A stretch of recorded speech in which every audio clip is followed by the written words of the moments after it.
মুকুল হোসেন উপস্থিত আছেন বিএনপি নেতা অসীম ঠাকুর এবং ফিরোজ হোসেন মোড়ল সহ রিজওয়াল মালদার রিজওয়াল মালদার সহ অসংখ্য নেতা কর্মী আপনার সবাইকে আমার সালাম। আসসালামু আলাইকুম।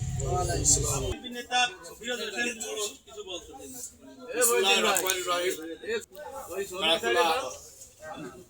পাঁচ নম্বর ওয়ার্ড কর্তৃক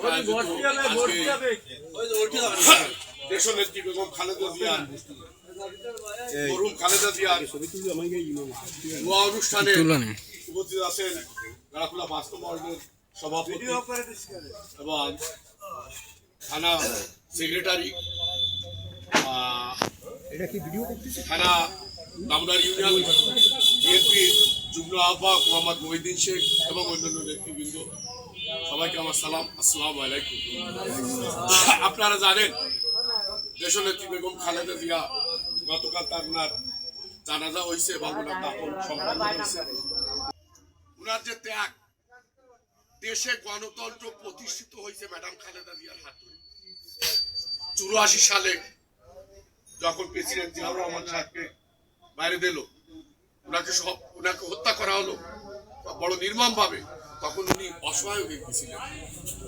আপনারা জানেন উনাকে এই এরশাদ স্বৈরাচার এরশাদ সাহেব, উনি জিয়াউর রহমান হত্যার ষড়যন্ত্রে ছিলেন।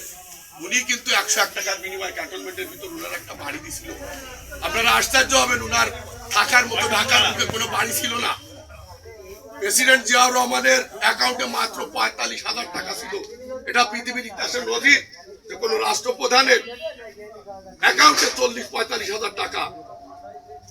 পৃথিবীর অনেক রাষ্ট্রের লোক আইছিল এবং জিয়াউর রহমানের পরিবারে অনেক উপঢৌকন দিয়ে গেছিল তার অবস্থার কথা শুনে। সেই টাকা যাই হোক, এরশাদ সাহেব দীর্ঘ 10 বছর ক্ষমতা, 9 বছর ক্ষমতা থাকার পরে এই বিএনপি আওয়ামী লীগের সাথে ছিল এবং জামাত, এরা চুক্তি করেছিল যে একটা ঐক্যবদ্ধ হয়েছিল যে স্বৈরাচার হটাও, দেশে গণতন্ত্র ফিরে আনি। কিন্তু আওয়ামী লীগ এবং জামাত এরশাদ সাহেবের সাথে নির্বাচনে গেছিল। আমরা স্লোগান দিছি যে 86 বেঈমান চশমা ভরা বুলুজার। উনি বেইমানি করেছিল বিএনপির সাথে, কিন্তু খালেদা জিয়া বলেছিল যে না, দেশে গণতন্ত্র আসবে, ওই স্বৈরাচারের সাথে আমরা কখনো নির্বাচনে যাব না। ঠিক। পরবর্তীতে উনি 90 সেই গণ অভ্যুত্থানে স্বৈরাচারের পতন হয়। 91-তে নির্বাচনে বিএনপি বিপুল সংখ্যা 200-র উপরে আসন পেয়ে এককভাবে সরকার গঠন করে। উনি আপসীন নেত্রী, উনারে গতকালকে আমরা ঢাকা গেছিলাম, সে জনস্রোতকে বন্ধ, তোমার জীবনে এত জনস্রোত একটা মাইল লম্বা, একটা কাতার 3 মাইল লম্বা, একটা গোড়ার পর পরে কাতার, এরকম বহু। যাও, উনি আজকের আমাদের মাঝে নেই, কিন্তু আমাদের মনে হচ্ছে না যে উনি আমাদের নেই। উনি আমাদের মাঝে থাকবেন, আমাদের অন্তরে থাকবেন, আমাদের কর্মকাণ্ডে থাকবেন। দেশের গণতন্ত্র প্রতিষ্ঠা ওনার অবদান অনস্বীকার্য। আমরা ওনার বিদায়ী আত্মার জন্য দোয়া করবো, আল্লাহ তাকে যেন জান্নাত নসিব করেন। সবাইকে ধন্যবাদ। আসসালামু আলাইকুম।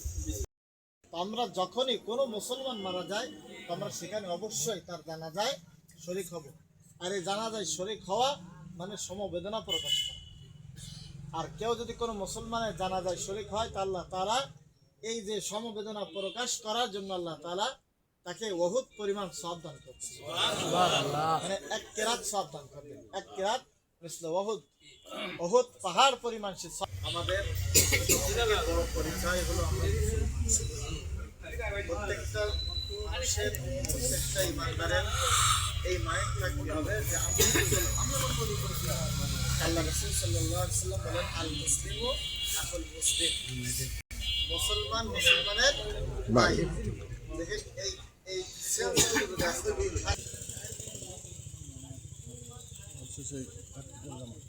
আমাকে একটু উঠতেও কিভাবে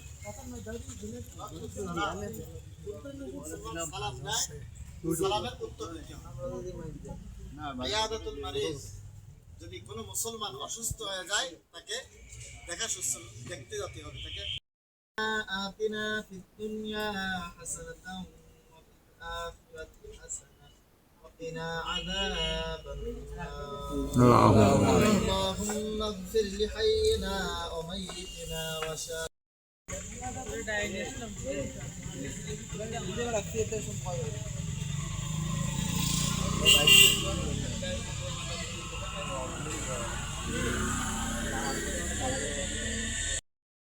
آتنا في الدنيا حسنة وفي الآخرة حسنة وقنا عذاب النار اللهم اغفر لحينا وميتنا وشاهدنا